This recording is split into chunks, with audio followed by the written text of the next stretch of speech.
C'était exceptionnel. Ils sont magiques.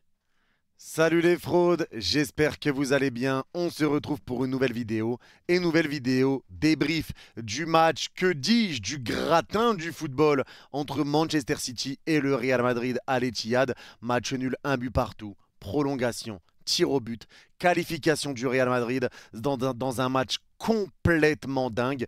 On va en parler, on va y venir sur beaucoup d'aspects. Avant ça, merci à toutes les personnes qui ont été présentes sur le live. J'ai commenté le match en live, on l'a vécu ensemble comme d'habitude. Nouveau record, c'est exceptionnel. Merci à tous d'avoir été présents. Et merci à ceux qui prendront 2 secondes pour mettre le petit pouce bleu et le commentaire pour le référencement. Et à vous abonner si ce n'est pas encore fait. Vous êtes les GOAT. On est parti maintenant pour ce débrief. Et quel match! Encore une fois, c'était déjà le cas au match aller. Un match qui a été complètement dingue, vraiment ouvert entre City et le Real Madrid. Et là, aujourd'hui, un match encore une fois très plaisant, très agréable, où on a tout de suite vu que City essayait d'étouffer le Real Madrid. Dans les premières minutes, en première mi-temps, tout ça, le Real Madrid arrivait quand même à ressortir des ballons. Le Real gardait un peu la balle, arrivait à faire tourner, arrivait à essayer justement d'empêcher Manchester City de se mettre totalement en place et de s'imposer dans la moitié de terrain du Real. Le Real arrivait à ressortir des ballons sur un gros pressing de City. City a mis un pressing qui était exceptionnel. C'est pas tout le monde qui aurait réussi à ressortir comme ça des pressings. Je pense notamment à Jude Bellingham qui a été pris entre 3 joueurs par certains moments. Ça a été très compliqué. Mais ils ont réussi, je trouve, à faire un petit peu déjouer City. En tout cas, sur les premières minutes. City a bien évidemment dominé. City a bien évidemment déroulé. Mais le Real a tenu la baraque et le Real a ouvert le score. Ils ont ouvert le score sur un caviar de Carvajal, un ballon exceptionnel en profondeur et un contrôle de Bellingham qui a été monstrueux. Contrôle pour se remettre sur le côté droit, il l'emmène exactement là où il veut l'emmener. Il sert Valverde, qui sert Vini, qui centre et Rodrigo qui marque. Et Rodrigo qui enchaîne les buts contre Manchester City. Alors oui les gars, Manchester City derrière a beaucoup eu d'occasions. Manchester City a poussé, ça a été beaucoup plus compliqué pour le Real de se créer des occasions, bien qu'en première, tu en as encore, tu as quelques occasions par-ci par-là, mais on le savait. À partir de la deuxième, ça allait devenir plus compliqué, parce que Manchester City, cette équipe, on dirait qu'ils ont 70 poumons. Et c'est là que tu te rends compte que il y a tellement un monde entre Manchester City et les autres équipes. Cette équipe est extraordinaire. Elle est hors du commun. Ce que vient de faire le Real Madrid, on peut limite qualifier ça d'exploit. C'est une folie à quel point City est fort, à quel point cette équipe a pressé jusqu'à la 120e, à quel point on dirait qu'il venait de commencer le match en fin de match. City a été monstrueux. Ce qui a tué City aujourd'hui, pour moi, je vais vous le dire clairement, c'est le fait qu'ils n'aient pas tenté leur chance de loin, alors que ça a été clairement leurs armes au match aller. Ils marquent 2 buts, les 3 buts en fait sont en dehors de la surface. Là, ils ne l'ont pas fait, alors que très souvent, tu avais un De Bruyne bien placé, un Rodri bien placé, il n'a jamais voulu frapper, je ne sais pas pourquoi, un Grealish bien placé, je sais pas, tout le monde a eu un moment, une belle opportunité où ils étaient très bien placés dans l'axe aux 20 mètres, 25 mètres, et ils ne voulaient pas frapper. Je trouve que ça a beaucoup trop fait tourner pour City. Après, la deuxième raison, c'est forcément qu'il y a eu des ratés. L'occasion de De Bruyne qui frappe au-dessus alors qu'ils viennent d'égaliser, ils arrivent à égaliser en plus sur une mauvaise relance de Rudiger, un dégagement raté, De Bruyne le récupère et il frappe. Ça marque. Sinon, le Real tenait bien. Le Real tenait bien la baraque, clairement. City gardait la balle, mais ils n'arrivaient pas réellement à mettre totalement en danger le Real Madrid. L'entrée de Doku a changé pas mal de choses, mais ils ont eu du mal vraiment à mettre en danger le Real Madrid. Parce que le Real Madrid, les gars, je sais qu'il y en a qui vont leur tomber dessus en disant oui, la honte, le Real Madrid a joué très bas. Le Real Madrid, comment ils ont joué? Les gars, ils ont joué avec leurs armes. Ils ont joué avec leurs armes. Et aujourd'hui, éliminer Manchester City, qui plus est chez eux, après avoir fait un match nul chez toi, au Bernabeu, avec le retour de de Walker, le retour de De Bruyne, le retour d'Ederson, l'équipe était de retour au complet. Tu as réussi à jouer avec tes armes, à faire le dos rond. Et Carlo Ancelotti a ramené justement ce côté équipe. Et pour moi, aujourd'hui, l'équipe madrilène a été héroïque. C'est un match héroïque que j'ai vu du Real. L'équipe est restée très très bas. C'était très compliqué de se créer des occasions. Il y a eu 70 ballons touchés dans la surface pour City contre 8 pour le Real. Il y a une différence abyssale, il y a une différence monumentale. Mais c'est là que tu vois quand même, je le répète encore une fois, que City est au-dessus des autres. Ce que vient de faire le Real Madrid, ils ont joué avec leurs armes et ils l'ont bien fait parce que le plan de Carlo Ancelotti de faire un peu le dos rond, de tout le monde bouger en bloc, de ne pas se laisser avoir, de personne se jeter, parce qu'il y en a qui m'ont dit oui, Doku, quand même, tu dis Carvajal a été exceptionnel, mais Doku, quand il est rentré, il lui a a fait du mal. Les gars, je vous invite à revoir le match. Carvajal ne met jamais le pied sur Doku. Il ne le met jamais. La défense de Carvajal face à Doku, ça a été tout simplement de laisser Doku faire ses gris-gris. Mais au moment où Doku fait une passe, où Doku frappe, là Carvajal met le pied pour essayer de dévier. Il n'a jamais essayé de prendre le ballon dans les pieds de Doku. Jamais il a essayé. Il a toujours été là pour dévier, centre, etc. Après, quelqu'un d'autre venait l'aider. Donc c'est ça qui déclenchait justement le fait que Doku devait faire une passe ou frapper. Souvent Valverde revenait aider justement Carvajal. Mais justement, Carvajal a été très intelligent. Et il a fait un match exceptionnel. C'est lui qui ramène le premier but. Il sera suspendu au match aller contre le Bayern en demi-finale. Mais il a été exceptionnel. C'est un joueur qui a été monstrueux aujourd'hui. Il a dû dégoûter Manchester City. Il a été très fort dans ses retours défensifs, très fort offensivement, très fort dans ses récupérations, dans son placement, dans son intensité. Il a répondu présent. J'ai trouvé un Carvajal extraordinaire ce soir. Il est clairement pour moi parmi les tops. Je l'ai dit en live, je le répète maintenant. Carvajal m'a impressionné aujourd'hui.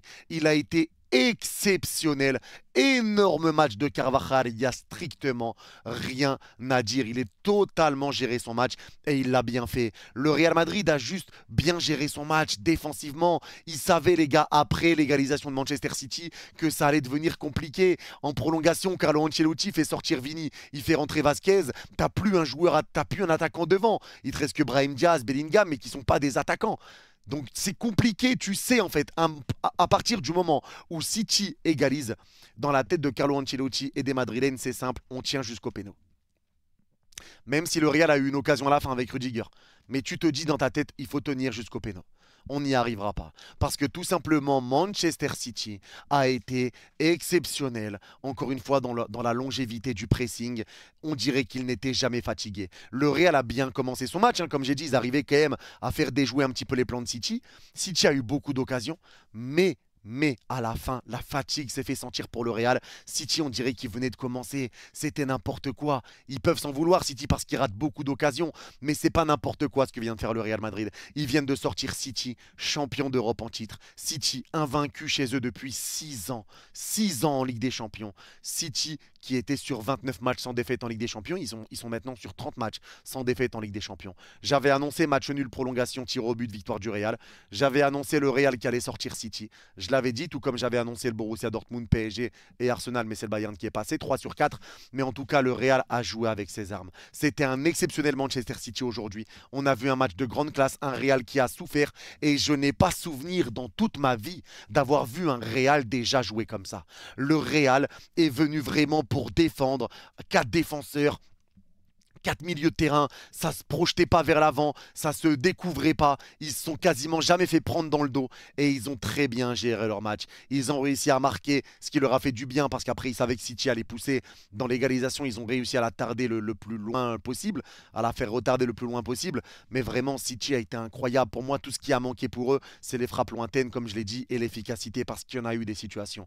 Il y en a eu et je pense qu'ils peuvent s'en vouloir. Mais on peut pas insulter le Real, dire ouais ils ont été dégueulasses les gars, le Real a joué avec ses armes et le Real a répondu présent. Le Real a respecté la tactique de Carlo Ancelotti. Bloc bas, dos rond, on se découvre pas, on essaye de leur faire mal en transition. Et c'est ce qu'ils ont très bien fait. Et il y en a qui vont encore une fois critiquer, oui, Bellingham qui a été nul, on n'a pas assez vu Bellingham. C'était City en face. C'était City. Les gars, c'est pas compliqué de comprendre que comme c'était le cas avec Zidane pour le Real Madrid contre le Paris Saint-Germain, quand Benzema vient marquer Marco Verratti et qu'il y en a qui disaient Benzema a été nul alors qu'il était typiquement au marquage sur Verratti pour empêcher Verratti de faire des relances propres et lancer des bons ballons pour le PSG. Aujourd'hui, Bellingham a joué beaucoup en retrait. Il a fait un nombre de récupérations de ballons incalculable. Il a mis une intensité monstrueuse. Même lui, c'est l'un des rares madrilènes qui était encore en forme jusqu'au bout, jusqu'à la 120e. Il s'est jamais arrêté d'y croire. Il a essayé de ramener des coups offensivement, même quand il n'y avait plus de joueurs offensifs, qu'il était tout seul. C'est lui qui a essayé de ramener des coups. C'est lui qui est à l'origine du but également. Carvajal, Bellingham, contrôle exceptionnel. Valverde, Vini, Rodrigo, but. Il est quand même dans l'action du but. il a fait son match, il a fait son match et il a vraiment joué beaucoup plus en retrait pour justement pas se découvrir, pour venir aider au milieu de terrain, pour renflouer un petit peu plus, ramener de la densité au milieu. City a beaucoup gardé la balle, beaucoup fait tourner, tourner, tourner sans trouver de solution. Ça a été très compliqué pour City et c'est aussi dû à l'effort défensif de la part de Bellingham. Il s'est donné, il s'est sacrifié pour l'équipe aujourd'hui. Jude a fait un match exceptionnel. Il est pour moi dans les tops avec Lunin qui a été incroyable. Le point négatif que j'ai envie de dire sur Lunin, ça a été ses dégagements. Les dégagements, surtout en première mi-temps, ça a été horrible pour Lunin. Il rendait tous les ballons au Real, après tous les ballons à City. Après, tout le monde a rendu les ballons à City, donc forcément.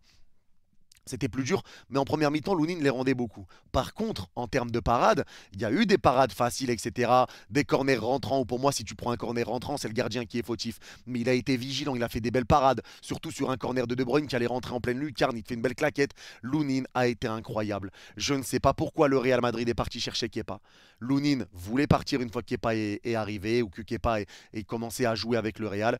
Aucun supporter du Real Madrid ne lui en aurait voulu à Lunin, parce qu'il connaissait les qualités de Lunin, il aurait pu être titulaire n'importe où. Lunin derrière a réussi à jouer quelques matchs. Il a pris la place de Kepa. Les gars, Lunin, les Madrilènes, il faudra le respecter. Parce que quand Thibaut Courtois va revenir, ça sert à rien d'aller chercher un deuxième gardien. Si jamais pour remplacer Courtois, vous avez Lunin. Lunin est incroyable. Alors est-ce qu'il acceptera d'être doublure de Courtois avec les matchs qui vous sortent aujourd'hui? Parce que le Real Madrid, on n'oublie pas en Ligue des Champions la finale contre Liverpool. Courtois a été exceptionnel. Mais aujourd'hui, Lunin a été exceptionnel. Le Real en doit beaucoup à Lunin. Il a été monstrueux. 2 pénaltys arrêtés. Je ne sais combien de parades pendant le match qui a permis au Real de tenir ce un partout. Il a été incroyable. Bravo à Lunin. Chapeau à Lunin. Match monstrueux de sa part et c'est mérité. C'est mérité. Il le mérite. Il le mérite. Il a fait un match juste monstrueux. Il y a juste pour moi 2 joueurs qui sont peut-être passés un petit peu au travers. C'est Mendy que j'ai trouvé plutôt neutre, les gars. Un yaourt nature aujourd'hui, Ferland Mendy. Je sais même pas s'il a été bon ou pas bon. Tellement j'ai l'impression qu'il a pas fait grand chose en fait, je sais pas, j'ai une sensation bizarre avec Mendy et Nacho qui a fait pas mal d'erreurs. Maintenant Nacho s'est quand même fait sacrément manger hein. Contre Haaland, surtout en première mi-temps où Haaland a accéléré, il est passé devant Nacho, les centres où il passait devant Nacho, il était beaucoup moins vigilant. Maintenant je sais pas pourquoi ça a été ce choix-là de mettre Nacho sur Haaland plutôt que Rudiger comme ça a été le cas au match aller, mais en tout cas ça a payé finalement, donc bon choix. Mais Rudiger, lui, a fait son match. Nacho, ça a été plus compliqué. Rudiger, lui, a fait son match, même s'il dégage mal et c'est lui qui rend le ballon à De Bruyne. Il a été quand même très très bon. Le retour sur Grealish, son tacle, tout ça. Il a été monstrueux. C'est lui qui marque le penalty décisif, le dernier penalty du Real. Très bien frappé, poteau rentrant en plus. Mais voilà, ça a été très bien joué de la part du Real. J'ai bien aimé le match de Toni Kroos également, qui a fait comme au match aller. Un Toni Kroos qui arrivait à sortir du pressing pour redonner un ballon, pour casser un petit peu une ligne, à garder le ballon, à récupérer des coups francs quand il était sous pression. Vraiment, Toni Kroos a fait du bien. Il a ramené un petit peu ce calme, cette sérénité, je trouve. Il a été vraiment, vraiment à l'aise. Et Rodrigo, Vinicius, qui se sont beaucoup sacrifiés aussi. Rodrigo qui a été encore buteur, Vini qui a été passeur. Ça a été un bon match des deux. Les deux ont fait beaucoup, beaucoup d'efforts défensifs. Les deux ont joué en transition. Vini qui était neuf et qui essayait de lancer Rodrigo. Des fois, c'est Vini qui partait. Je pense à une action à 1-0 où Vini est lancé en profondeur. Il n'y a pas de hors-jeu, mais il arrive au moment où le ballon rebondit au-dessus de lui. Il est obligé de s'arrêter et la défense de City a le temps de revenir. Vini, ça a été compliqué contre Walker. Walker a très très bien défendu contre Vinicius. Mais les gars, je le répète encore une fois, c'est un exploit pour moi du Real Madrid. C'est un exploit. Quand tu vois le match qu'a fait Manchester City, à quel point les joueurs se sont donnés, les occasions qu'ils ont eues, l'intensité qu'ils ont mis, le pressing, les récupérations, ils ont étouffé le Real Madrid. Ça a été monstrueux de leur part. Bravo à City, les Citizens peuvent être fiers de leur équipe. Vraiment, c'est impressionnant. C'est là qu'on voit quand même qu'il y a une classe d'écart pour que le Real Madrid, les gars, le Real fasse le dos rond et recule à ce point-là contre une équipe, c'est du jamais vu. C'est du jamais vu. Ce qu'a fait le Real, ça a été de grande classe de Carlo Ancelotti, ça a été un grand match tactique de sa part. Il y en a qui vont dire oui, mais c'était de l'anti-jeu, c'était un match tactique. Ça a été un match tactique. Il a joué avec ses armes et il a réussi à le faire. Bravo Carlo Ancelotti, bravo au Real Madrid parce qu'ils ont fait le même match qu'à l'aller. C'était exactement la même stratégie. Ils ont répondu présent et ils vont aller affronter le Bayern en demi-finale de Ligue des Champions. Bayern Real Madrid, PSG Dortmund. éventuellement une finale PSG-Real Madrid avec le dossier Mbappé et tout ce qui se passe. Ça serait quand même une sacrée finale, les gars. Ça serait une sacrée finale. Mais en tout cas, voilà. Moi, je tiens à féliciter Manchester City pour son match qui a été incroyable. Ils ont surdominé, survolé ce match. Mais voilà, ce qui leur a manqué pour moi, c'est les frappes de loin 20-25 mètres qu'ils avaient les occasions de mettre et la finition devant. Foden, le ballon quand il lui passe entre les jambes. De Bruyne après l'ouverture du score, l'égalisation, pardon. C'est tout ça qui fait mal. Le Real Madrid, eux, ils n'ont pas réussi du tout à avancer. Je crois qu'ils ne mettent pas une frappe en deuxième mi-temps. Il y a en prolongation, il me semble, celle de Rudiger qui passe au-dessus de la barre. Grosse opportunité à la fin de la première prolongation. Mais voilà, sinon ça a été dur pour le Real Madrid. La première mi-temps, ça allait, mais après, on les a sentis émoussés. Et là, City a commencé à dérouler et à monter le niveau de jeu.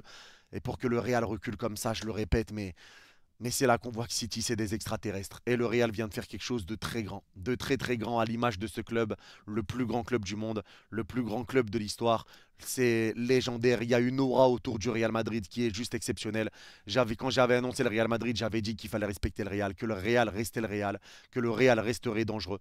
Mais voilà, ils l'ont fait, ils ont sorti City. Et merci au Real et merci à City pour nous avoir offert un quart de finale aussi extraordinaire. On a vécu 4 quarts de finale juste exceptionnels. C'était un vrai régal. On a passé un bête de moment. Merci encore à vous. Bravo au Real pour la qualif et force à City. N'hésitez pas à me dire les gars en commentaire si vous êtes d'accord, pas d'accord avec moi, en tout cas sur tout ce que j'ai dit. En tout cas, bravo au Real. Peut-être qu'on se reverra en finale de Ligue des Champions si jamais on se qualifie et vous aussi. Prenez soin de vous. Vous êtes les gars. Bye bye.